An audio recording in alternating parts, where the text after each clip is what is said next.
Hello my dear friends, स्वागत है आपका आपके अपने यूट्यूब चैनल CCH में।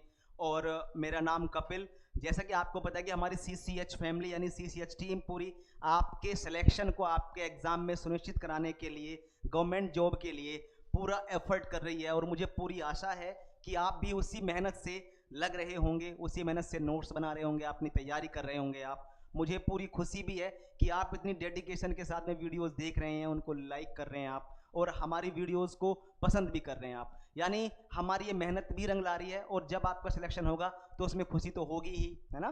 तो मेरा नाम कपिल, दोबारा बता रहा हूँ। इकोनॉमी यानी इंडियन इकोनॉमी की हम लोग बात कर रहे थे यहाँ पे। इससे पहले भी हम लोगों ने कुछ लेक्चर पढ़े हैं यहाँ पे इकोनॉमी के। जैसे इससे पहला लेक्चर था हमारा नेशनल इनकम का। तो ये वीडियो देखने से पहले प्लीज़ आप एक बार जो इकोनॉमी में जो नेशनल इनकम वाला पार्ट है वो जरूर देखना आप प्लेलिस्ट से, है ना। तो ये चीज़ आपको और अच्छे से फिर समझ में आनी शुरू होगी, ठीक है। तो इकोनॉमी की सीरीज में ये आज हमारा अगला चैप्टर होगा या अगला लेसन होगा, जो हमारा लास्ट चैप्टर था हमारा इंडियन इकोनॉमी में नेशनल इनकम का, ठीक है। तो अब जैसे मैं आपको यहाँ पे पढ़ा रहा हूँ इकोनॉमी, अगर आपको साइंस पढ़नी है या मैं कहूँ अगर आपको मैथ्स पढ़नी है तो इसी यूट्यूब चैनल पे प्लेलिस्ट में पिस्टन सर की वीडियोस देख सकते हैं आप। वो काफ़ी अच्छी वीडियोस हैं, बहुत अच्छे कंसेप्ट के साथ पढ़ाया है उन्होंने। जैसे आप साइंस पढ़ना चाहते हैं तो विनीत सर ने बहुत अच्छा पढ़ाया हुआ है वहाँ पे आप देखो जाके जरूर उनको। इंग्लिश पढ़नी है तो जितेंद्र सर हैं, बहुत अच्छे एक्सपर्ट आदमी हैं वो इंग्लिश के फील्ड के। तो वहाँ पे भी आप उनकी वीडियोस देख सकते हैं, अपनी इंग्लिश और अच्छे से स्ट्रॉन्ग कर सकते हैं, ठीक है। खैर आइए शुरू करते हैं जी। यहाँ पे आर्थिक समृद्धि और आर्थिक विकास। आर्थिक समृद्धि और आर्थिक विकास को शुरू करने से पहले मैं एक बात और बता दूं आपको कि जैसे हम लोग जो भी आप लोगों को पढ़ा रहे हैं, राइट, तो इसमें क्या है कि पूरा का पूरा कंटेंट आपको CCH के व्हाट्सएप ग्रुप पे भी भेज रहे हैं हम लोग, है ना। जो हमारी टीम है, जो मैनेजमेंट है ना, IT फील्ड के जो मैनेजमेंट है, वो टेलीग्राम ग्रुप पे भी कंटेंट भेजा जा रहा है आपको। तो लिंक आपका डिस्क्रिप्शन में है, वहां पे जाके उसको ज्वाइन कर लेना, वहां से कंटेंट ले लेना, वहां से वो भी आप पढ़ते रहना। और यहाँ से तो वीडियोज लेक्चर आप लोग देख ही रहे हैं, ठीक है। तो आइए शुरू करते हैं। जैसे आज का टॉपिक क्या है हमारा, economic growth and economic development. एक अच्छे कंसेप्ट के साथ पढ़ेंगे जी, चीजें अच्छे से आपकी समझ में आएगी कि आखिर ऐसा है क्यों, है ना। जैसे देखो, आपको नाम से ही समझ आएगा, economic growth and economic development, क्या फर्क होता है इनमें, ठीक, क्या फर्क है इनमें, वो चीज भी हम लोग देखेंगे यहां पे। जैसे जैसे एक बार थोड़ा सा पढ़ लेते हैं, फिर मैं आपको कुछ अपनी ओर से बातें बताऊंगा, ठीक। आर्थिक वृद्धि किसी देश की वास्तविक राष्ट्रीय और प्रति व्यक्ति आय में निरंतर वृद्धि को दर्शाती है। दूसरी ओर आर्थिक विकास, है ना, ये आर्थिक वृद्धि यानी ये आर्थिक समृद्धि है ना। इसको आप आर्थिक समृद्धि भी कहते हैं, आर्थिक समृद्धि भी कहते हैं। वहीं आर्थिक विकास में समाज की भौतिक भलाई में निरंतर सुधार शामिल है। यह समझना महत्वपूर्ण है कि आर्थिक विकास और आर्थिक वृद्धि यानी आर्थिक समृद्धि की तुलना में एक व्यापक अवधारणा है, ठीक। अब जैसे आप देखते हैं, ये सिंबल किस चीज का है, ये है इकोनॉमिक ग्रोथ का, ठीक है। अब इकोनॉमिक ग्रोथ किसी देश की अच्छी है तो जाहिर सी बात है वहां पे इकोनॉमिक डेवलपमेंट अच्छे से होने की संभावना रहेगी, है ना, संभावना रहेगी। खैर इसको देखते हैं आगे। जैसे हम लोग यहाँ पे देखें, पहले मैं एक छोटा सा डायग्राम आप लोगों के लिए बना दूं यहाँ पे, है ना। इसका कलर चेंज कर लेते हैं जी, या फिर इसी पे रहने दें, चलो इसी पे रहने देते हैं।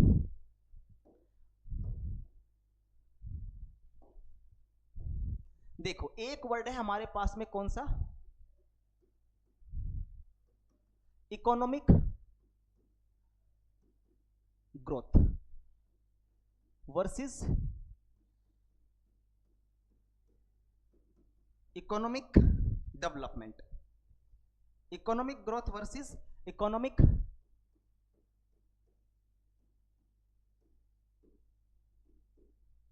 Growth versus economic development. I hope दिख रहा होगा आपको ये, हाँ दिख रहा है। यानी इसको बोलते हैं जी आप आर्थिक समृद्धि,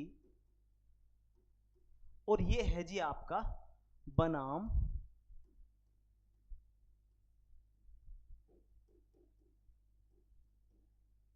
आर्थिक विकास।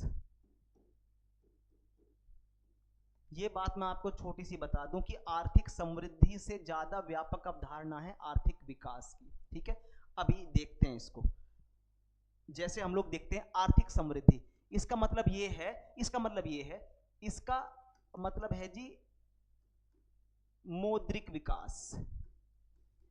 ठीक है, मौद्रिक विकास का मतलब है मौद्रिक रूप से वृद्धि, है ना, मौद्रिक रूप से वृद्धि, मौद्रिक रूप से वृद्धि। इसका मतलब ये होती है जी आपकी कौन सी, क्वांटिटेटिव, क्वांटिटेटिव, जिसको आप लोग क्या बोल देते हो जी, मात्रात्मक, मात्रात्मक वृद्धि। ठीक है, पहले इसको समझ लेते हैं। यहां पे मात्रात्मक वृद्धि क्या है, जैसे पहले सपोज कोई चीज हमारे पास में एक है ना, उसके बाद में वो 2 हो गई, फिर वो 3 हो गई, फिर वो 4 हो गई, फिर वो 5 हो गई, फिर वो 10 हो गई, फिर वो 20 हो गई। तो ये क्या है, ये आपकी क्या है जी, ये मात्रात्मक वृद्धि है यहाँ पे। ठीक है, क्या है ये, मात्रात्मक वृद्धि है। अब मुझे एक बात बताइए आप, जैसे यहां पे मैंने लिखा मौद्रिक विकास, इकोनॉमिक डेवलपमेंट टॉपिक हमारा ये है। अगर मैं इकोनॉमिक ग्रोथ की जगह पे हाइट ग्रोथ लिखूं तो हाइट यानी ऊंचाई में मात्रात्मक वृद्धि। ठीक है, अगर मैं इकोनॉमिक ग्रोथ की जगह पे पॉपुलेशन ग्रोथ लिखूं तो जनसंख्या में मात्रात्मक वृद्धि। ठीक है, जैसे पहले हमारी जनसंख्या थी 121 करोड़, आज कितनी है 2024 में, 142 करोड़। चाइना की कितनी है, 141 करोड़, तो चाइना से भी आगे हो गए हम लोग। इसका मतलब ये क्या है, ये आपकी मात्रात्मक वृद्धि है। ठीक है, पहले तो छोटा सा कंसेप्ट समझो आप ये। अब ये जो आर्थिक समृद्धि है, ये जो आर्थिक समृद्धि है, थोड़ा छोटा कर रहा हूं मैं, बिल्कुल समझने वाली बात है। अब ये जो आर्थिक समृद्धि है ना जी, आर्थिक समृद्धि अपने आप में इंक्लूसिव भी हो सकती है ना, अपने आप में इंक्लूसिव भी हो सकती है और अपने आप में एक्सक्लूसिव भी हो सकती है, एक्सक्लूसिव भी हो सकती है। यानी अगर मैं कहूं समावेशी भी हो सकती है, या मैं कहूं गैर समावेशी भी हो सकती है। ठीक है, समावेशी का मतलब है जी यहां पे सभी को शामिल करते हुए, बात समझ आई। गैर समावेशी का मतलब यह कि सभी शामिल नहीं है। ठीक, इसका मतलब ये है कि जो इकोनॉमिक ग्रोथ है, इकोनॉमिक डेवलपमेंट की पूर्व शर्त है। ठीक है, हर उस देश में इकोनॉमिक डेवलपमेंट अच्छा रहा है जहां पे इकोनॉमिक ग्रोथ ज्यादा थी। इसका मतलब ये बिल्कुल सिंपल भाषा में हम लोग समझेंगे भाई, जो हमारे पास में हैप्पी बर्थडे टू यू वाला जो केक होता है ना, हैप्पी बर्थडे वाला केक जितना ज्यादा बड़ा होगा उतने ज्यादा लोगों में बट जाएगा वो। इसका मतलब हमारी जीडीपी जितनी ज्यादा बढ़ेगी, हमारे देश में जितना ज्यादा पैसा होगा, वो उतने ज्यादा लोगों में बट जाएगा। बात समझ आई। इसका मतलब पैसा ज्यादा है तो डेवलपमेंट पे ज्यादा खर्च हो सकेगा, मतलब विकास हो सकेगा। इतनी बात समझ आई, गुड। अब इससे अगला स्टेप क्या है, आर्थिक विकास। आर्थिक विकास अपने आप में समावेशी होता है। क्या होता है जी, आर्थिक विकास अपने आप में समावेशी होता है। कभी आप ये नहीं सुनेंगे कि भाई इंक्लूसिव डेवलपमेंट, बात समझ आई। न्यूज में भी आप लोग इंक्लूसिव ग्रोथ देखते हो, एक्सक्लूसिव ग्रोथ देखते हो, इंक्लूसिव डेवलपमेंट कभी नहीं सुनते होंगे आप, क्योंकि विकास अपने आप में क्या है, समावेशी है। ठीक है, इसका मतलब विकास कब होगा, जब ग्रोथ प्लस डिस्ट्रीब्यूशन अच्छा हो, यानी ग्रोथ भी हो रही है और डिस्ट्रीब्यूशन भी ज्यादा हो रहा है। इसका मतलब क्या हो रहा है जी, वहां पे विकास हो रहा है। ठीक है, और यहां पे विकास का मतलब क्या होता है जी, गुणात्मक वृद्धि, यानी क्वालिटेटिव डेवलपमेंट, यानी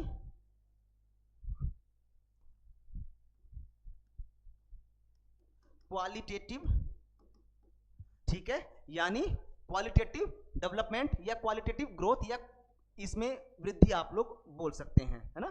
क्वालिटेटिव यानी मात्रात्मक, ये हिंदी में क्या बोलते हैं इसको, लिख चुका हूं जी मैं ऊपर। क्वालिटेटिव, इसमें बढ़ोतरी होती है। जैसे आप लोग देखते हैं शिक्षा का स्तर बढ़ना, ठीक है, आप लोग देखते हैं हेल्थ इंफ्रा का बढ़ना, जैसे आप लोग देखते हैं इंफ्रास्ट्रक्चर का बढ़ना, इंफ्रा मतलब आधारभूत संरचना का बढ़ना, ये सब क्या है, ये सब विकास के एक रूप माने जाते हैं।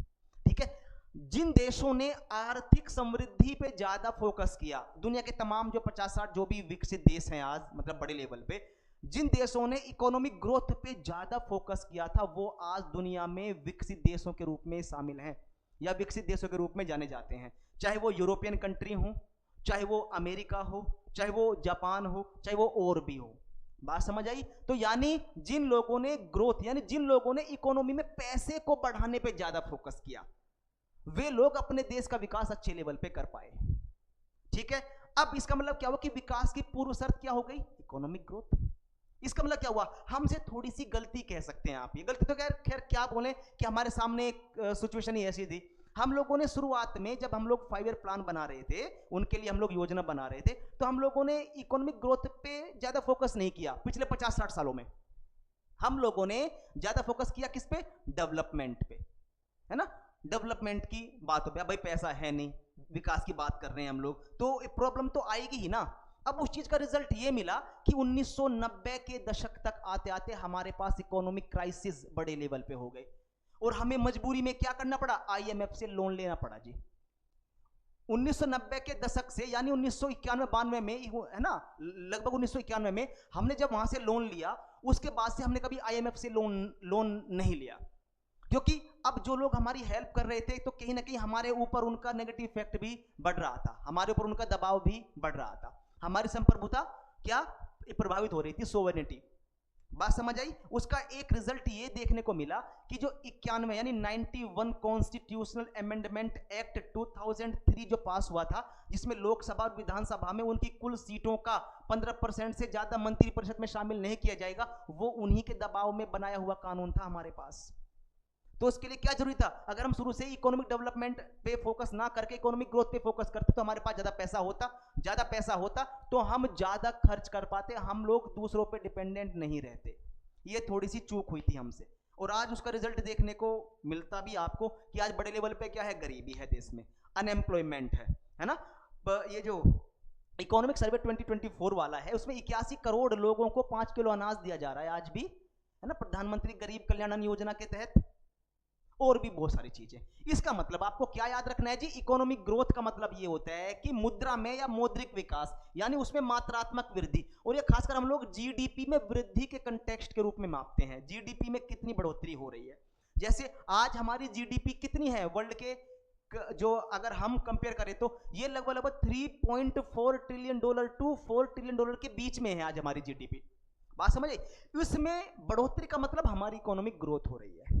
ठीक है, यहां पे पॉपुलेशन ग्रोथ की बात करेंगे तो इसमें आएगी बात हमारी, ठीक है, आंकड़े के हिसाब से अगर हम लोग बात करें। लेकिन जब हम विकास की बात करते हैं तो इसमें जो आपकी ह्यूमन कैपिटल है, ह्यूमन रिसोर्स है, ठीक है, उसमें जो स्किल्ड वाला पार्ट है ना, कौशल विकास वाला, वो जो सारी की सारी बातें बढ़ रही हैं, शिक्षा की बात हो रही है, हेल्थ की बात हो रही है, इंफ्रा की बात हो रही है, स्किल्ड लेबर की बात हो रही है। इसका मतलब ये है कि लाइफ एक्सपेक्टेंसी बढ़ रही है हमारी, ठीक है, हमारी सुविधाएं, हमारी सेवाएं बढ़ रही हैं, ठीक है, ये सब हमारी चीजें अच्छी हो रही हैं। इसका मतलब ये कि देश में विकास हो रहा है।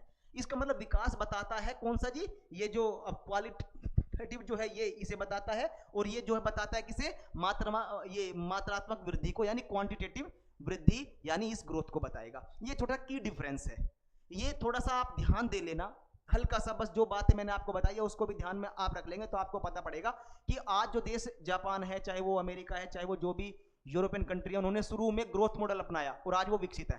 हम लोगों ने शुरुआत में ही विकास मॉडल अपना लिया, है ना, पंचवर्षीय योजनाओं में बड़ी बड़ी, हालांकि ट्रिकल डाउन थ्योरी के थ्रू विकास कर देंगे, वो कर देंगे, चीजें और भी हुई थी उसमें, है ना, तो हम लोग क्या रहे जिसमें विफल रहे। हालांकि अब जाके बात हो रही है प्रॉपर ग्रोथ रेट को हम लोग बढ़ा रहे हैं, अच्छा है ना, अच्छा मतलब एम्प्लॉयमेंट भी चीजें हो रही हैं धीरे धीरे, तो धीरे धीरे हम लोग उस रास्ते पे आगे बढ़ रहे हैं। लेकिन अगर शुरू से ही थोड़ा सा फोकस करते तो चीजें हमारे पास में आज ज्यादा अच्छी होती, ठीक है।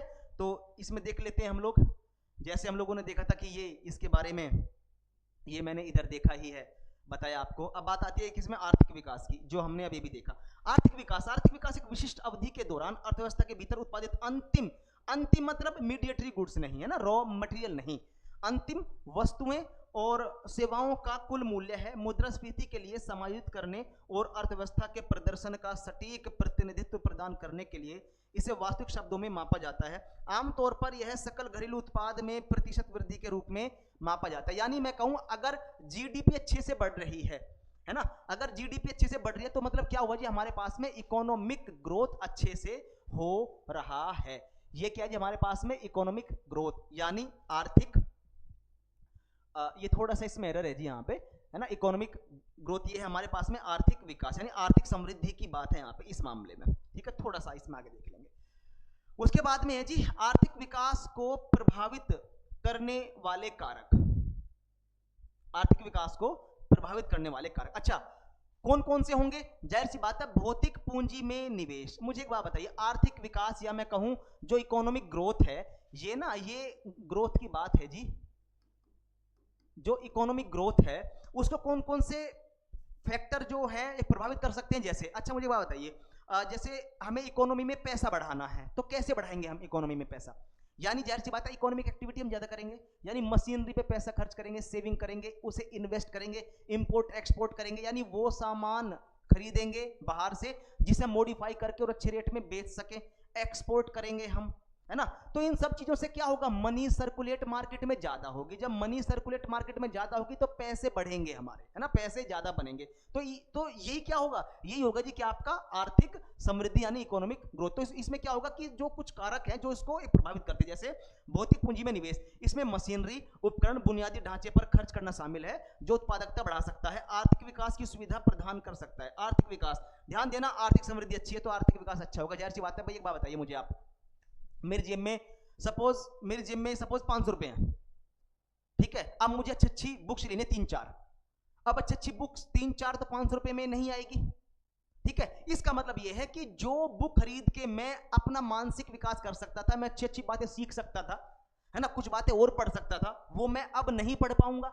इसका मतलब इकोनॉमिक ग्रोथ, अगर मेरे पास में पैसे ज्यादा होते तो मैं बुक खरीद लेता, मतलब मेरा शिक्षा का स्तर और बढ़ जाता। बात समझिए, इसका मतलब 500 से अगर मेरे पास 2000 रुपए हो जाते तो वो बुक्स खरीद के मैं पढ़ता, है ना, चीजें मेरे पास में और भी अच्छी होती, आपके पास में चीजें और भी अच्छी होती। इसका मतलब इकोनॉमिक ग्रोथ बढ़ा तो आपका विकास भी बढ़ गया, चाहे वो मानसिक विकास हो, एजुकेशन हो, हेल्थ हो, इंफ्रा हो या और भी फील्ड हो आपका, ठीक है। इसलिए विकास की पहली अवस्था क्या है, ग्रोथ, किसकी, इकोनॉमी की, है ना। इकोनॉमिक ग्रोथ यानी मौद्रिक विकास, पैसे का बढ़ना, पैसे का ज्यादा होना, पैसे का जो उसमें एक मात्रात्मक रूप से वृद्धि होना, इसमें उसी बात को लेकर बात करते हैं। उसके बाद में क्या था, तकनीकी प्रगति, टेक्नोलॉजी हमारे पास में ज्यादा होगी तो हम लोग कम पैसा लगा के ज्यादा उत्पादन कर सकेंगे, ज्यादा मार्केट में सप्लाई कर सकेंगे, एक्सपोर्ट कर सकेंगे, तो हमारे पास में पैसा आएगा, है ना। है ना, कम फोर्स का यूज करके, कम पैसे का यूज करके ज्यादा उत्पादन हो सकेगा। उसमें वही बातें हैं जैसे कि आज आप टेक्नोलॉजी का यूज करते हो, ओला उबर वगैरह, ये सब क्या है, टेक्नोलॉजी बेस्ड है। डिजिटल इंडिया, है ना, ये सब क्या है, टेक्नोलॉजी बेस्ड है। तो इनसे भी क्या होगा, ये भी एक इकोनॉमी यानी मैं कहूं पैसे को जनरेट करने का एक अच्छा माध्यम बन रहा है धीरे धीरे हमारे पास में। प्रौद्योगिकी में प्रगति और दक्षता नवाचार में वृद्धि होती है आर्थिक विकास को चलाना, ठीक है। जैसे उदाहरण के लिए इंटरनेट को व्यापक रूप से अपनाने से कई उद्योगों को बदल दिया गया है। जैसे आप लोग देखते हैं पहले अब बार्टर सिस्टम चला करता था, है ना, सामान की अदला बदली, भाई आपको घोड़े पसंद है, इनको हाथी पसंद है, ठीक है, एक्सचेंज कर लो, हो गया काम। धीरे धीरे ये पसंद थोड़ी सी और बदलती गई, फिर बाजार लगने शुरू हुए, वहां से पैसे का इजाद हुआ, पैसे से लोगों ने वो सामान खरीदा, वो हुआ, सारे है ना, सारे मामले सेट हुए। आज क्या है, आज आप फिजिकल प्रेजेंस यानी मार्केट में नहीं भी जाते तो आप अमेजोन पे, फ्लिपकार्ट पे ऑर्डर कर देते हैं आप, है ना। पैसे का मींस पैसा दिया, सामान आपने ले लिया, सीओडी पे, कैश ऑन डिलीवरी। तो ये क्या हुआ, ये टेक्नोलॉजी तो है जिसका यूज कर रहे हैं आप लोग। तो उसमें वही है कि इंटरनेट का व्यापक रूप से अपनाने से कई उद्योगों में बदल देगा, यानी जो पहले बाजार लगते थे वो अब काम फ्लिपकार्ट वाले भी कर रहे हैं, वो काम अब अमेजोन वाले भी कर रहे हैं, है ना। और भी कई सारी ऐसी साइट आ रही है, अब तो सोशल साइट इंडिया में भी अच्छे से काम कर रही है ये, ठीक। उसके बाद में मानव पूंजी विकास, यानी ये वो फैक्टर है जो उनसे प्रभावित करते हैं किसको, इकोनॉमिक ग्रोथ को। शिक्षा स्वास्थ्य सेवा में निवेश करना आर्थिक विकास में योगदान करते हुए कार्यबल के कौशल और स्वास्थ्य में सुधार कर सकता है। अच्छी तरह से शिक्षित आबादी वाले देशों में उच्च उत्पादकता रहती है। ध्यान देना, जो लोग ज्यादा पढ़े लिखे होंगे, क्वालिफाइड होंगे, इंटेलेक्चुअल होंगे, तो वो हर काम दिमाग लगा के करते हैं जी, वो, है ना, सॉरी, मतलब कम एफिशिएंसी में ज्यादा काम कर सकते हैं वो, क्योंकि उनको पता है तरीके कि कैसे काम किया जाएगा। लेकिन जो अनस्किल्ड लेबर है ना, जो अकुशल लेबर है, वो तो शरीर के मेहनत से ज्यादा काम नहीं कर पाएगी और उतनी एफिशिएंसी के साथ में काम नहीं कर पाएगी। तो ये भी फैक्टर है ना, ये भी फैक्टर इफेक्ट करता है किसको, इकोनॉमिक ग्रोथ को। यहाँ पे देखो, राजनीतिक स्थिरता और सुशासन। ध्यान देना, राजनीतिक स्थिरता का मतलब यह कि अगर राजनीतिक स्थिरता है, अगर सरकार बार बार अदल बदल नहीं रही है तो वहां पे स्ट्रॉन्ग डिसीजन लिए जाएंगे, और जब स्ट्रॉन्ग डिसीजन लिए जाएंगे तो वो लागू भी किए जाएंगे। ऐसे नहीं कानून बना दिया, अब सरकार गिर गई, दूसरी सरकार आई, फिर उसने वो कानून हटा दिया, तो इसमें जनता का नुकसान होता है। ठीक है, तो जो सरकार की स्थिरता है, राजनीतिक स्थिरता है, वो भी इसको इफेक्ट करती है। दूसरी बात, सुशासन। सुशासन का मतलब ये होता है कि भाई पारदर्शिता को बढ़ावा देना, है ना, पारदर्शिता को बढ़ावा देना, अकाउंटेबिलिटी को जो है बढ़ावा देना। सुशासन से पहले, गुड गवर्नेंस से पहले आपको शासन के बारे में समझना चाहिए, और शासन से पहले आपको सरकार के बारे में समझना चाहिए। सरकार क्या है? सरकार दरअसल एक राजनीतिक संरचना है, ठीक है, जो कुछ लोगों का एक समूह है, कुछ राजनीतिक लोगों का एक समूह है जो संप्रभु शक्तियों का उपयोग करता है, उसे क्या कहते हैं आप? सरकार कहते हैं।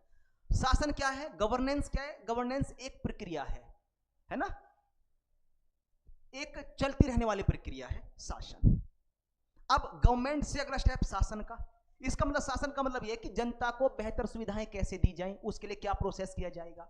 अगर मैं प्रॉपर डेफिनेशन बताऊं तो यह है जी शासन, कि जनता से नजदीकी स्थापित करते हुए बाजार और सिविल सोसाइटी की सहभागिता से उपलब्ध संसाधनों का जनहित में उपयोग करना ही क्या कहलाता है? शासन कहलाता है।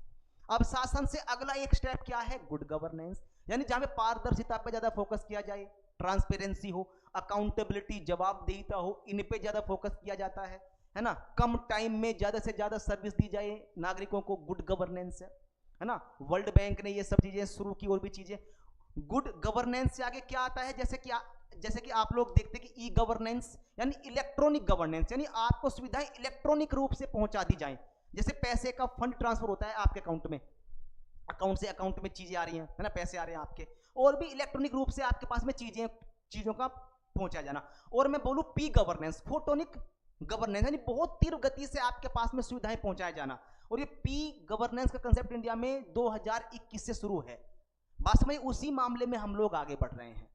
ठीक है, तो क्या है जी? ये सुशासन, यानी आर्थिक विकास को बढ़ावा देने के लिए स्थिर राजनीतिक वातावरण और प्रभावी शासन संरचनाएं, प्रभावी शासन संरचनाएं। शासन संरचना का मतलब यहां पे ये है कि जो भी सर्विस प्रोवाइडर है, ठीक, वो कितने अकाउंटेबल हैं, वो कितने इफेक्टिव है आपको सुविधाएं देने के लिए, वो है आवश्यक है। अनुमानित नीतियां और नियम एक अनुकूल व्यवसायिक माहौल बनाते हैं, निवेश को आकर्षित करते हैं और विकास को बढ़ावा देते हैं। निवेश का मतलब ये हुआ कि आप कहीं पे पैसा लगा रहे हो, तो पैसा लगाने का मतलब ये होगा जी कि आपको वहां से कुछ ना कुछ अर्निंग मिलेगी, यही तो होता है ना निवेश। ठीक है, तो इसी के बारे में यहाँ पे बात है, और ये जो है विकास को बढ़ावा देते हैं जी। उसके बाद में प्राकृतिक संसाधन, यानी एक देश ऐसा है जिनके पास प्राकृतिक संसाधन है ही नहीं, एक देश है जिनके पास प्राकृतिक संसाधन बहुत भर भर के है, तो ये भी चीजें क्या करती हैं? इफेक्ट करती हैं, है ना। जैसे प्राकृतिक संसाधनों की उपलब्धता और स्थायी प्रबंधन आर्थिक विकास को प्रभावित कर सकता है। तेल या खनिज जैसे संसाधनों से भरपूर देश इन परिसंपत्तियों के आधार पर विकास का अनुभव कर सकते हैं, लेकिन स्थायी प्रबंधन दीर्घकालिक समृद्धि के लिए महत्वपूर्ण है। जैसे आप लोग देखते हैं जी, जो भी गल्फ कंट्रीज हैं, ठीक है, जो भी गल्फ कंट्रीज हैं, उनके पास में क्या थे? मिनरल रिसोर्स ज्यादा थे, है ना, खनिज तेल हो गया ये सब, तो उनकी डिपेंडेंसी उन पे थी। लेकिन जिनके पास में मैनेजमेंट स्किल ज्यादा थी, तो उन्होंने अपने आप को और अच्छे से मैनेज किया। एक तो संसाधन है, ठीक है, हम यूज कर रहे हैं, एक वो कि हम लोग संसाधन बाजार के थ्रू अपने यहां पे लेके आ रहे हैं, उसको बोलते हैं इमर्जिंग रिसोर्सेज या इमर्जिंग इकोनॉमी, यानी ऐसी इकोनॉमी जो बाजार के द्वारा संसाधनों को अपनी ओर आकर्षित करे या बाजार के द्वारा संसाधनों का सृजन करे, उसको बोलते हैं इमर्जिंग इकोनॉमी। तो इंडिया क्या है? इंडिया एक इमर्जिंग इकोनॉमी है। बात समझ आ रही है आपको? ओके, तो ये उसी के बारे में है। तो मैनेजमेंट अच्छा होगा तो जाहिर सी बात है आप उन संसाधनों का अच्छे से उपयोग कर पाएंगे, अच्छे से मैनेज कर पाएंगे, है ना, अच्छे से उनको आप डिस्ट्रीब्यूट कर पाएंगे। ठीक है, आगे देखते हैं जी। अब ये है आर्थिक विकास। अब तक जो मैंने आपको बताया वो था इकोनॉमिक ग्रोथ, ठीक है, यानी आर्थिक समृद्धि। अब क्या है? Proper economic development. Economic development, अब इकोनॉमिक डेवलपमेंट क्या है? ये सारी की सारी बात ये है कि जिस देश में इकोनॉमिक ग्रोथ अच्छा रहा है, ज्यादा पैसा रहा है, तो वहां पे डेवलपमेंट का रेशियो भी ठीक ठाक रहा है। आप लोग देख लो हेल्थ इंडेक्स में, पीस इंडेक्स में, है ना, और जैसे अब स्वच्छता का मामला है, साफ सफाई का मामला है, शांति का मामला है, इन सभी मामलों में लगभग यूरोप के देश ठीक ठाक लेवल पे रहते हैं। क्यों? शुरुआत में जी उनका जो इकोनॉमिक ग्रोथ था वो बहुत अच्छा था, और वो उसके दम पे अपने आप को विकसित करके ले गए। ठीक है, और आज हम थोड़े से पीछे, खैर हम भी हो जाएंगे बहुत जल्दी, ऐसा नहीं है, हम लोग इंडियंस हैं, जब काम करते हैं हम लोग बहुत मन लगा के काम करते हैं। ठीक है, हम भी बहुत जल्दी बहुत ऊंचाई पे होंगे। ठीक वैसे भी हम लोगों ने क्या किया है, टारगेट सेट किया हुआ है ना कि 2047 तक भारत क्या होगा, विकसित भारत हो जाएगा।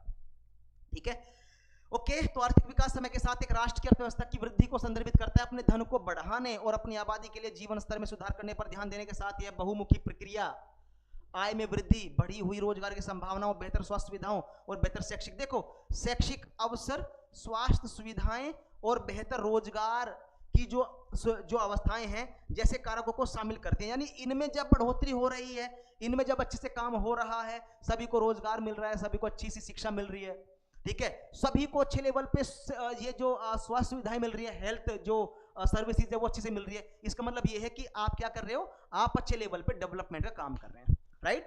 ओके, आगे देखते हैं जी। यहाँ पे अंतिम लक्ष्य एक मजबूत और समृद्ध अर्थव्यवस्था को स्थापित करना है जो पूरे समाज को लाभान्वित करता है।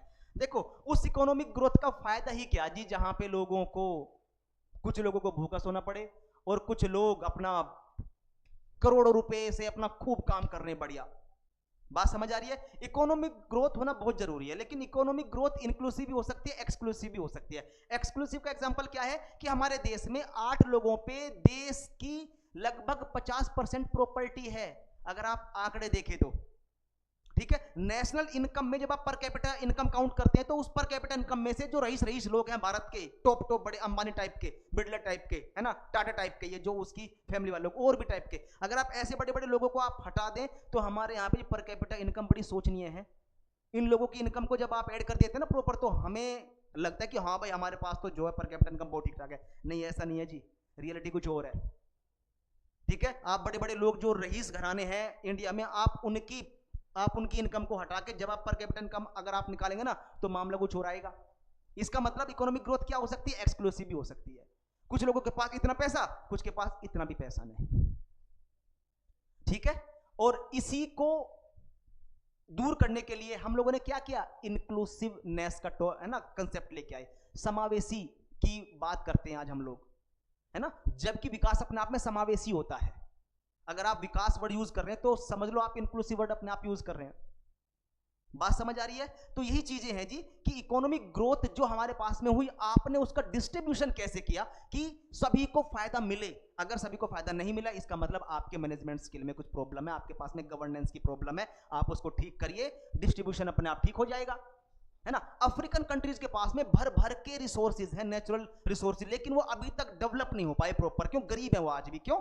क्योंकि वहां पे मैनेजमेंट स्किल नहीं है, क्योंकि वहां पे जो संस्थाएं हैं वो स्ट्रॉन्ग इंस्टीट्यूशन नहीं है। अगर वो स्ट्रॉन्ग इंस्टीट्यूशन होते तो आज अफ्रीकन कंट्री भी कुछ अलग मायने में अलग लेवल पे होते, ठीक है। हमारे यहाँ पे भी शुरुआत में इंस्टीट्यूशन ऐसे थे।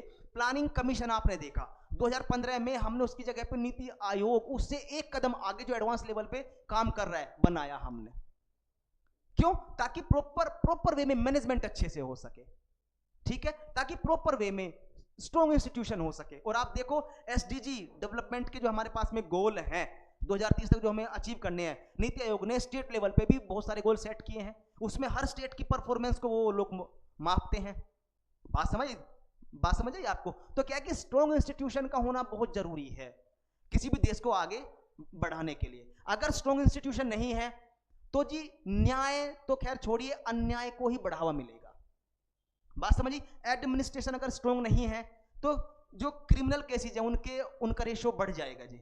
जुडिशरी इंस्टीट्यूशन स्ट्रॉन्ग नहीं है तो कहीं ना कहीं न्याय को मिलने में क्या होगी, देरी होगी, ठीक है। ऐसी बातें बहुत सारी हैं। तो ग्रोथ, इकोनॉमिक ग्रोथ होना बहुत अच्छी बात है, लेकिन उसको कैसे डिस्ट्रीब्यूशन किया जाए, उसका स्किल मैनेजमेंट या मैं कहूं उसका प्रॉपर मैनेजमेंट होना बहुत जरूरी है। तो वही बातें हैं यहाँ पे कि उसके लिए क्या कि पूरे समाज लाभान्वित हो सकता है अगर आप उसको अच्छे से मैनेज करना सीख गए। आपके पास कुछ पॉपुलेशन है, आपके पास में इतने सारे पैसे हैं, तो उसको कैसे आप डिवाइड करेंगे कि बस सभी को लाभ हो। एक तो कि भाई मार्केट के भरोसे छोड़ दो उसको, आप बाजार के भरोसे छोड़ दो। एक है कि भाई आप इक्वलिटी को जो है फोकस करो कि भाई सभी को जो है बराबर बराबर मिलना चाहिए। अब इसी कंसेप्ट के आधार पर इकोनॉमीज डिवाइड हो जाती हैं। कैपिटलिस्ट इकोनॉमी, क्षमता है आप में तो ज्यादा ले लो आप, ठीक है। इक्वल डिवाइड करना है आपको, इसका मतलब क्या, सोशलिस्ट इकोनॉमी पे आ जाइए आप, सभी को बराबर मिलेगा, जिसकी जरूरत है उसको उस हिसाब से चीजें मिलनी है, ना कि आपकी इच्छाओं के हिसाब से। बात समझ आई है? तो इसके यहां से भी जी कई सारे कंसेप्ट आपके होने शुरू हो जाते हैं। आगे देखिए, आर्थिक विकास को नियंत्रित करने वाले कारक क्या हो सकते हैं? देखें, मानव संसाधन, जाहिर सी बात है स्किल्ड लोग होंगे, है ना, मतलब पढ़े लिखे लोग होंगे, इंटेलेक्चुअल लोग होंगे, कुशल लोग होंगे, है ना, उन्हें काम करने आते होंगे, टेक्नोलॉजी जानते होंगे, तो अच्छे से काम कर पाएंगे, उत्पादन ज्यादा होगा और उसके, है ना, और उसका मौद्रिक मूल्य भी ज्यादा आएगा।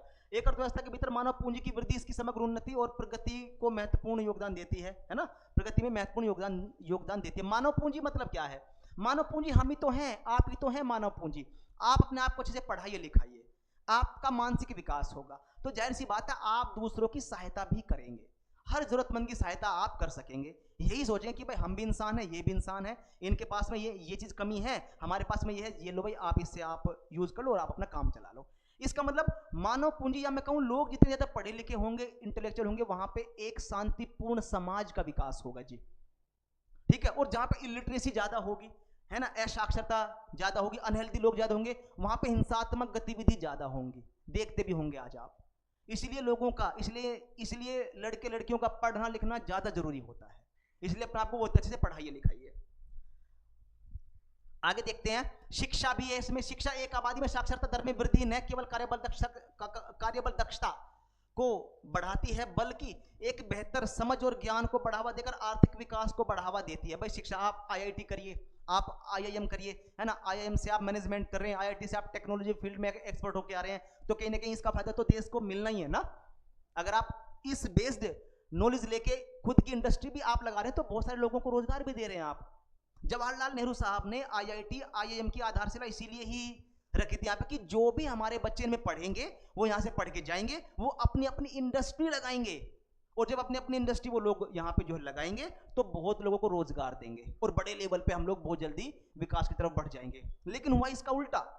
अब आईआईटी और आईआईएम पढ़ने वाले बच्चों को कंपनियां, एमएनसीज कंपनियां बड़े बड़े पैकेज देती हैं। यानी जवाहरलाल नेहरू साहब ने जिन बच्चों को मालिक बनाने की बात की थी, वो किसी कंपनी में नौकर बन के रह गए। 50 लाख का पैकेज, 60 लाख का पैकेज, है ना। मेरी बात दिल पे नहीं लेनी आपको, मैं आपको सच्चे बता रहा हूं कि क्या है। आईआईटी में पढ़ने वाले, आईआईएम में पढ़ने वाले, मैंने है ना एमबीए वहां से जो भी कर रहे हैं वगैरह, जो भी कर रहे हैं, मतलब एक अच्छे पैकेज पे किसी कंपनी में जाके नौकर बन रहे हैं, लेकिन उस ज्ञान के आधार पे इंडस्ट्री नहीं लगा रहे अपनी। भाई खुद के मालिक बन के रहिए ना आप, बात समझ आइए। तो आईआईटी आईआईएम जो सोच के स्थापित किए गए थे, ये उस लेवल पे बच्चे खड़े नहीं उतरे। इसका मतलब जवाहरलाल नेहरू साहब का सपना इस मामले में पूरा नहीं हुआ, ठीक है। तो शिक्षा की बात है जी यहाँ पे। बुनियादी ढांचा विकास, बुनियादी ढांचा नहीं, इंफ्रा जितना अच्छा होगा विकास उतना अच्छा होगा, ठीक। मुझे एक बात बताइए, चलो खेत का एग्जांपल हम लोग ले लेते हैं। गेहूं कट गए, या मैं कहूं धान कट गए, धान मतलब ये चावल कट गए, है ना, हमारे हरियाणा में होते हैं। तो क्या हुआ जी, अब बारिश हो गई अचानक, सड़क कच्ची है, ट्रॉली फंसी वहीं पे रह गई धान की, अब निकलेगी कैसे? सड़क दूर तक कच्ची है, तो मार्केट तक जाएगी कैसे? धान खराब हो जाएगा, नहीं हो जाएगा। अब क्या हुआ, सड़क पक्की है, 12 मासी सड़कें, है ना। अब जैसे प्रधानमंत्री ग्रामीण सड़क योजना जो बनाई गई थी, वो इसीलिए बनाई गई थी कि सड़कों को 12 मासी, है ना, मींस सड़कों को मतलब शहरों वाली उन सड़कों से जोड़ना जो प्रॉपर 12 मास चलती हैं। ऐसे नहीं भाई बारिश भर गई पानी, बारिश हो गई पानी भर गया और सड़क खत्म। तो इंफ्रा चाहे वो डिजिटल इंफ्रा हो, बात समझ आई, चाहे वो फाइनेंशियल इंफ्रा हो, चाहे वो एजुकेशन का मामला हो, चाहे वो रोड एंड ट्रांसपोर्टेशन का मामला हो, है ना, हवाई जहाज का चलना, पानी में जहाजों का चलना, ये सब क्या है? ये सब इंफ्रा में तो आते हैं जी। बुनियादी ढांचे में प्रगति अर्थव्यवस्था की दक्षता को बढ़ाती है और अपने निवासियों के लिए जीवन स्तर बढ़ाती है। जीवन स्तर, किसी भी देश की सरकार का जो प्राथमिक लक्ष्य होता है वो ये होता है कि अपने देश की जनताओं को बेहतर से बेहतर सुविधाएं देना, जन कल्याण करना। और इसी बात को लेकर आर्टिकल 38 बोलता है हमारा क्या, वेलफेयर स्टेट, यानी स्टेट यानी राज्य एक वेलफेयर के रूप में, एक जन कल्याण के रूप में काम करेगा। किसी भी देश की सरकार हो जी, हमारी सरकार हो, मोदी साहब हैं, कोई है ना, जो और भी हैं, अलग अलग राज्यों में अलग अलग सीएम हैं, सबका जो मेन टारगेट है क्या है कि अपने देश की, अपने राज्य की जनताओं को बेहतर से बेहतर सुविधाएं देने का। अब इसमें क्या है, अब इसमें अलग अलग स्कीम लॉन्च करते हैं, गरीबों के लिए ये योजना, उनके लिए ये योजना, उनके लिए ये योजना, ये फायदे वो फायदे, है ना। तो वेलफेयर, तो उसी की बात। और सबका मेन काम क्या है कि भाई लाइफ स्टैंडर्ड अच्छा होगा तो भाई सीधी सी बात है, जीवन को खुशहाली के तौर पे जी लेंगे, वरना दुख तो जीवन में है ही, है ना। महात्मा बुद्ध भी ये बात एक बोलते हैं ना कि भाई दुख है तो दुख का कारण भी है, दुख का कारण है तो क्या दुख का निवारण भी है, निवारण है तो अष्टांगिक मार्ग भी है ना। निवारण के रूप में क्या है, अष्टांगिक मार्ग भी है। तो इसका मतलब इस दुनिया में जो कुछ भी होता है उसके पीछे कुछ ना कुछ कारण होता है। कारण को अच्छा कर लो, कारण पे रिफॉर्म कर लो, कारण को ठीक कर लो, रिजल्ट अपने आप ठीक हो जाएगा। लेकिन हम लोग आजकल रिजल्ट पे ज्यादा फोकस करते हैं बजाय कारण के। जो चीज हो गई हम ये नहीं सोचते कि बस उसके पीछे कारण क्या रहा होगा, नहीं अरे यार ये तो ऐसे हो गया भाई, अब क्या करें, ये करे वो करे, नहीं ऐसा कुछ नहीं जी। शांति से सोचिए कि क्यों हुआ, क्यों हुआ उसको ठीक कर लो आप, रिजल्ट आगे ठीक रहेगा। ओके गाइस, आगे चलते हैं जी। अगला है प्राकृतिक संसाधन, यानी प्राकृतिक संसाधनों जैसे कि जंगलों, वन्य जीवों, खनिजों की उपस्थिति आर्थिक विकास और विकास को चलाने की क्षमता रखती है। ये क्या है ना कि आर्थिक समृद्धि और विकास है ना, ये है आर्थिक समृद्धि, आर्थिक समृद्धि और विकास को ये इसमें क्षमता रखते हैं ना। उसके बाद में पूंजी निर्माण। अच्छा ध्यान देना, ध्यान देना, किसी भी आर्थिक गतिविधि में सबसे बड़ा फैक्टर होता है पूंजी का। पूंजी मतलब कैपिटल, कैपिटल मतलब धन, धन का मतलब मनी, मनी का मतलब पैसा, पैसा मतलब वो जो किसी को भी खरीदने की ताकत रखता है, सामान को। और आजकल तो इंसान भी खरीदे जा रहे हैं जी, है ना, खरीद लेते हैं, खैर कोई बात नहीं। तो क्या है कि पूंजी निर्माण, बचत निवेश की दर जिसे पूंजी निर्माण के रूप में जाना जाता है, एक देश के आर्थिक विकास में एक महत्वपूर्ण भूमिका निभाता है। एक राष्ट्र की समृद्धि जटिल रूप से इसकी पूंजी निर्माण से जुड़ी हुई होती है। यानी कैपिटल फॉर्मेशन कब होगा, कैपिटल फॉर्मेशन कब होगा, यानी पूंजी का निर्माण कब होगा, जब आप उस पूंजी को निवेश करेंगे। यानी जहां से पैसे लगा के आप कुछ अर्निंग कर सकते हैं, निवेश, बचत कर लो, आप बैंक में आप जमा कर दो, कुछ पॉलिसीज ले लो, ठीक है जी। आप मनी को ज्यादा से ज्यादा सर्कुलेट करिए मार्केट में, ठीक है, इंपोर्ट एक्सपोर्ट करिए आप। ये सब क्या है, ये कैपिटल फॉर्मेशन के तरीके हैं। जितना ज्यादा कैपिटल फॉर्मेशन होगा, बैंकिंग वृद्धि में आप लोग, है ना, अपनी बैंकिंग एक्टिविटी आप लोग बढ़ाइए, पैसा ज्यादातर बैंकों में ही रखिए आप, है ना, उसको बैंक कहीं और लोन पे उठाएंगे, वहां से बैंकों को पैसा जो है मिलेगा, और बैंक उस पैसे को कंपनियों को, इंडस्ट्रीज को लोन पे देंगे, कंपनी उस पैसे से अपने वहां पे और डेवलपमेंटल एक्टिविटी पे और काम करेगी, यानी और यूनिट लगेगी, रोजगार क्रिएशन होगा। रोजगार में जो लोग जाएंगे वो सरकार को टैक्स देंगे, कंपनी की इनकम बढ़ेगी, कंपनी भी सरकार को टैक्स देगी। तो क्या हुआ कि पैसे से पैसा बढ़ रहा है, दैट इज कैपिटल फॉर्मेशन, ठीक है। तो इसमें वही बातें की जा रही हैं। उसके बाद में अब इसमें आर्थिक विकास और समृद्धि के बीच में अंतर है। देखो पहला, यह एक विशिष्ट अवधि के भीतर अर्थव्यवस्था द्वारा उत्पादित अंतिम वस्तु और सेवाओं के मूल्य का प्रतिनिधित्व करता है। आर्थिक विकास आमतौर पर एक अल्पकालिक घटना है, ध्यान देना। यहाँ पे आर्थिक विकास का मतलब क्या है, यहाँ पे आर्थिक विकास का मतलब है इकोनॉमिक ग्रोथ, ठीक है, ओके। मुख्य रूप से मात्रात्मक, जो मैं गोल गोल कर रहा हूं उन पे ज्यादा फोकस करना। ये क्या है, ये अल्पकालिक है, क्या, इकोनॉमिक ग्रोथ। उसके बाद में ये मात्रात्मक प्रगति, मतलब 1 2 3 4 इस तरीके से बढ़ती है। उसके बाद में आर्थिक तक सीमित है, मींस पैसे तक सीमित है। उसके बाद इसका जो दायरा होता है वो आर्थिक प्रगति तक ही सीमित होता है। जैसे कि आज हमारी जीडीपी इतनी, तो कल हमारी जीडीपी इतनी, उसके बाद में हमारे पास में रिसोर्सेज इतने हैं, तो कल इतने हो जाएंगे, दैट इज ये वाला, ठीक। उसके बाद में आप देखते हैं कि आर्थिक विकास के बारे में, यानी इकोनॉमिक डेवलपमेंट में है ये बात। अर्थव्यवस्था के सामाजिक आर्थिक कारकों की वृद्धि को दर्शाता है। अंततः आबादी के जीवन स्तर में सुधार, जीवन स्तर में सुधार। देखो इकोनॉमी का क्या है जी, क्रक्स इकोनॉमी का यही तो है कि भाई आपके पास में संसाधन तो कम है ना, इच्छाएं ज्यादा है, यानी पॉपुलेशन ज्यादा है, कम संसाधनों से जनसंख्या का लाइफ स्टैंडर्ड कैसे अच्छा बना सकते हैं आप, यही तो है। और इसके लिए आपको चाहिए मैनेजमेंट स्किल। अब इसके लिए स्टडी होती है, इसी पे सारा फोकस कर रहे होते हैं, बस इसको ठीक कर लेंगे तो ये सारी चीजें अच्छी ही हो जाती हैं। रिसोर्सेज का तो खेल है, ठीक है। कुछ लोग बिजनेस के थ्रू रिसोर्सेज को अपनी तरफ ज्यादा मोड़ रहे हैं, कुछ लोग सत्ता में आने के बाद रिसोर्सेज को अपनी ओर ज्यादा मोड़ रहे हैं, बात समझ आई। कुछ लोग मेहनत करके बेचारे कम रिसोर्सेज को अपनी ओर मोड़ रहे हैं। मजदूर को देख लो आप, पूरे दिन मेहनत करेगा तो वही 700-800 रुपए एक दिन का काम, 4-5 बच्चे हैं उसके पास में, तो बताइए घर कैसे होगा जी उसका, ठीक से घर नहीं चल पाएगा, वो अपने बच्चों को बेचारे को ढंग से पढ़ा नहीं पाएगा, मानसिक विकास नहीं होगा, हेल्थ जो सुविधाएं हैं वो ज्यादा अच्छे से नहीं हो पाएंगी, तो मेंटल डेवलपमेंट अच्छे से नहीं हो पाएगा। गरीबी को बढ़ावा देती है जी, एक रीजन ये भी है ना। तो रिसोर्सेज की बात है। तो दूसरी ओर विकास एक दीर्घकालिक प्रगति है, यानी दीर्घकाल में इसका रिजल्ट आपको अच्छा देखने को मिलता है। मात्रात्मक और गुणात्मक दोनों पहलुओं में सुधार करता है ये। ध्यान देना, हमारे पास में इकोनॉमिक ग्रोथ हो गई, हमारे पास में पैसा ज्यादा आ गया, हमने हेल्थ इंफ्रा पे अच्छे से काम किया, हमने शिक्षा पे अच्छे से काम किया, विकास हो गया। अब जो शिक्षित लोग हैं वो फिर अच्छे से काम करेंगे, तो फिर दोबारा से क्या होगी, हमारी इकोनॉमिक ग्रोथ ज्यादा हो जाएगी। इसका मतलब क्या, एक साइकिल चलता रहेगा, इकोनॉमिक ग्रोथ ज्यादा हुई, डेवलपमेंट हुआ, डेवलपमेंट जब ज्यादा हुआ तो हमारे पास में स्किल्ड लेबर है, अच्छा इंफ्रा है, हमारे पास में स्वस्थ लोग हैं, है ना, एजुकेटेड लोग हैं, तो अपने टेक्नोलॉजी का यूज करके फिर दोबारा से इकोनॉमिक रिसोर्सेज पर अच्छे से काम करेंगे, और फिर वो इकोनॉमिक जो ग्रोथ है उसको और बढ़ा देगा। मतलब ग्रोथ बढ़ी, विकास हुआ, विकास से फिर ग्रोथ बढ़ी, बात समझ आई? वही चीजें हैं, दोनों में क्या करता है, सुधार करता है। विकास आर्थिक कारकों को शामिल करता है, वेरी गुड, अच्छी बात है। विकास में आर्थिक कारकों के साथ एक राष्ट्र की आबादी के लिए जीवन की समग्र गुणवत्ता, देखो वही बातें हैं जी, जीवन की गुणवत्ता, जीवन की गुणवत्ता कि सभी को कम से कम इतना तो मिले कि जी उसको किसी की तरफ देखना ना पड़े, है ना, इवन इतना तो हो कि भाई ठीक है, भाई ठीक है, जीवन ठीक ठाक चल रहा है। अब ऐसा नहीं कि भाई एक तो रोजाना सुबह भाई, है ना, कि भाई सुबह शाम रसमलाई चाट रहा है, एक को बेचारे को सूखी रोटी मिल रही है बाजरे वाली, है ना, भाई वो तो खून ही पिएगी ना बाजरे की रोटी तो अंदर जाके। बात समझ आई नहीं? तो कम से कम इतना तो हो कि भाई चीजें ठीक रहे, कि उसको लगे कि भाई ठीक है, लाइफ चल रही है ठीक। उसके बाद में आर्थिक विकास की विशेषताएं क्या होती हैं? विशेषताएं अब आपको पता ही है कि जो इकोनॉमिक डेवलपमेंट की क्या होंगी विशेषताएं, रिजल्ट अच्छी होंगे ना।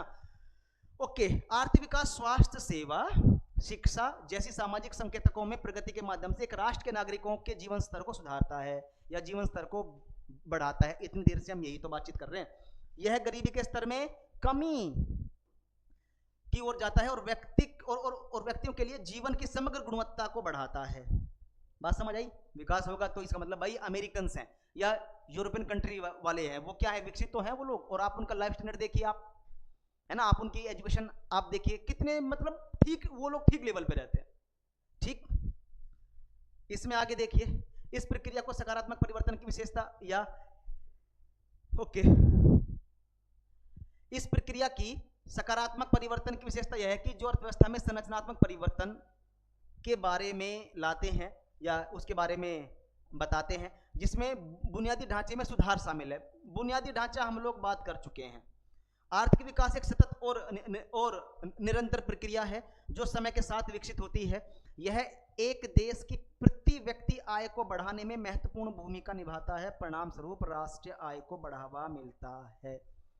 विकसित होगा तो जाहिर सी बात है टेक्नोलॉजी का यूज होगा, इनोवेशन होगी, नई नई खोज होगी, फिर वो नई नई खोज वो दूसरी दुनिया को बेचेंगे, उससे और पैसे आएंगे, तो हो गई ना आपकी राष्ट्रीय आय में बढ़ोतरी, ठीक है। और लोग और देश के लोग उनकी सेवाएं लेने के लिए उनको अपने पास बुलाएंगे, वहां से इनकम होगी, तो क्या काउंट होगा कि नहीं होगा जो एक देश की इनकम में, तो फायदा तो होगा ही जी, होगा इसमें। उसके बाद में आर्थिक विकास के 5 स्तंभ यानी 5 pillars of economic development. First health, दूसरा एजुकेशन, एमिनिटीज, एमिनिटीज का मतलब होता है सुविधाएं, है ना, एनवायरमेंट और आईटी या ट्रांसपोर्टेशन। अब इनके बारे में ये कुछ 5 पिलर है, अगर ये अच्छे हैं तो समझ लो देश का विकास बहुत अच्छे से होगा, स्मूथली होगा, है ना, कुछ अड़चन नहीं आएगी। जैसे आर्थिक विकास के 5 स्तंभ आर्थिक विकास और स्थिरता की प्रक्रिया को समझने के लिए महत्वपूर्ण है। ये स्तंभ एक देश की आर्थिक प्रगति और कल्याण के लिए नींव बनाते हैं। जैसे स्वास्थ्य है, शिक्षा है, सुविधाएं हैं, पर्यावरण है और आईटी परिवहन है, ठीक है। उसके बाद में कहां पे आए थे हम? 19। ओके, आर्थिक विकास की माप। अच्छा, आर्थिक विकास हुआ कि नहीं इसके मापने के हमारे पास में कुछ इंडेक्स हो सकते हैं, है ना, जैसे भाई जेंडर गैप इंडेक्स हो गया, इनइक्वालिटी इंडेक्स हो जाएगा हमारे पास में, ग्रीन जीडीपी हो गया।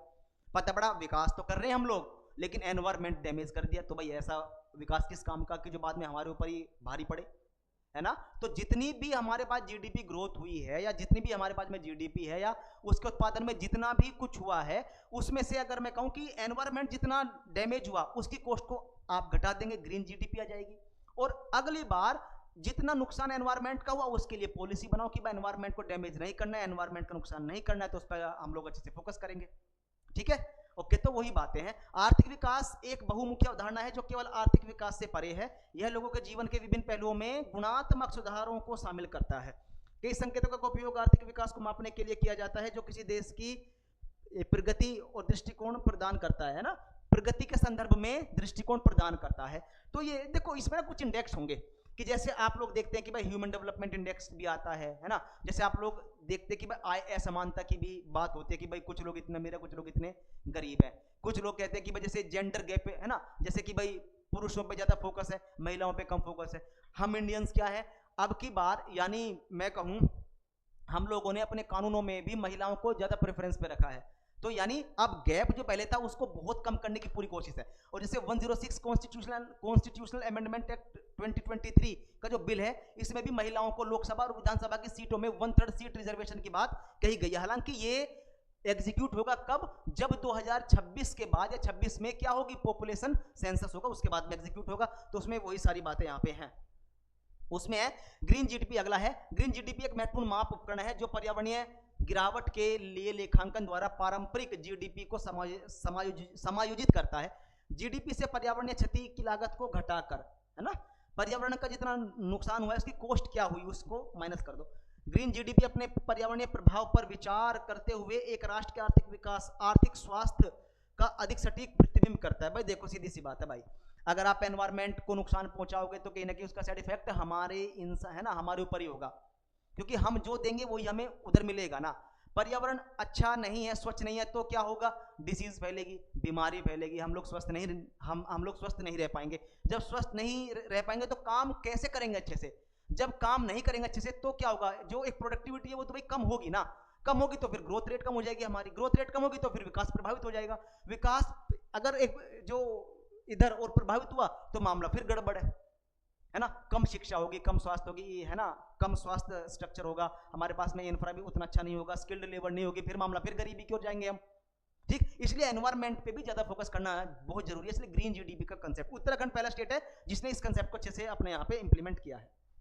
ठीक है, उसके बाद में ग्रीन जीडीपी की अवधारणा सतत विकास को बढ़ावा देने के लिए आर्थिक आकलन में पर्यावरणीय कारकों को शामिल करने की आवश्यकता से उत्पन्न हुई है। कुल मिलाकर यह है कि भाई ग्रीन जीडीपी पे हम लोगों को अच्छे से फोकस करना ही करना है, उसमें ये सारी बातें कही गई हैं। ठीक है, ओके गाइस, तो आज के लिए इतना ही रखते हैं, नहीं तो फिर ज़्यादा लंबा लेक्चर हो जाएगा। और बाकी मुझे पूरी उम्मीद है कि आपने वीडियो बहुत अच्छे से सुनी होगी, ये लेक्चर अच्छे से जो है देखा होगा, और कंसेप्ट भी कुछ क्लियर हुए होंगे आपके। इकोनॉमी समझने का खेल है, रटने का नहीं है। ठीक है, तो इसी तरीके से अपने आप को आप लोग बनाते रहिए, मतलब साथ में जो है रहिए, रह के नोट्स बनाते रहिए, और अपना जो स्वास्थ्य है उसको भी ठीक ठाक रखिए आप। ठीक है, और उम्मीद करता हूं कि चीज़ों को आप प्रॉपर वे में लेके चल रहे हैं, नोट्स अच्छे से आप लोग बना रहे हैं उन्हें, है ना, उनका बार बार रिवीजन कर रहे हैं, प्रैक्टिस कर रहे हैं आप। ठीक है जी, और मैं फिर दोबारा से एक बात और बोल रहा हूँ कि आप ये जो कंटेंट दिया जा रहा है आपको, ये जो व्हाट्सएप ग्रुप है वहाँ पे भी है ना, और जो और भी मतलब यहाँ से तो आप फायदा ले ही सकते हैं, व्हाट्सएप ग्रुप से भी आप जुड़ के ये कंटेंट ले सकते हैं वहाँ पे। ठीक है जी, हमारी सारी टीम वो ही मतलब आपके जो सिलेक्शन है उसके लिए प्रॉपर वे में लगी हुई है। सो ठीक है गाइज, अपना ख्याल रखिए, अच्छे से आप पढ़िए। Okay, thank you.